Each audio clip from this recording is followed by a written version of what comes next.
大家好，歡迎收睇市民錄嘅新聞熱話。今日想同大家重溫一單重案，呢單嘢發生喺2015年嘅4月25日，有一共9人嘅貴州犯罪團伙闖入咗西貢飛鵝山嘅一間獨立屋，咁就劫去咗約值300萬1元嘅珠寶首飾同現金，並綁架咗屋裏面嘅一名女事主，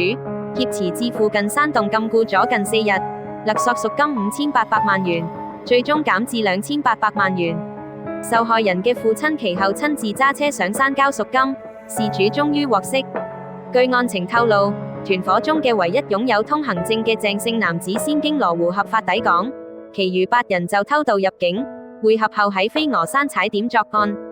案發之後，警方透過各口岸監控同便利店嘅 CCTV 鎖定咗鄭姓嘅疑犯，並喺5月3日佢喺羅湖過關嗰陣將佢拘捕。之後鄭姓疑犯供出咗成個團伙，中港兩地嘅警方展開聯合行動，其餘藏匿內地的同黨亦相繼落網，9人全部被捕。案中2800萬贖金嘅去向一直係公眾焦點，除咗2名負責收贖金嘅匪徒私吞1800萬並藏身喺山洞之外，其餘嘅團伙將大部分贓款分拆開埋載咗喺多個隱蔽山頭，等風聲過後先打算拎走。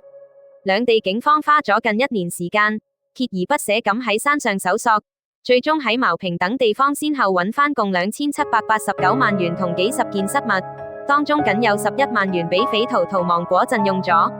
有份參與行動嘅東九龍總區重案組偵緝警員湯浩登就憶述，匪徒熟悉山路，走山如履平地，以樹木作掩護，選擇無路可進嘅山洞藏身，令搜捕極為困難。但佢強調，成個圍獵有血有汗，能夠親手將匪徒繩之於法，伸張正義，係一種光榮。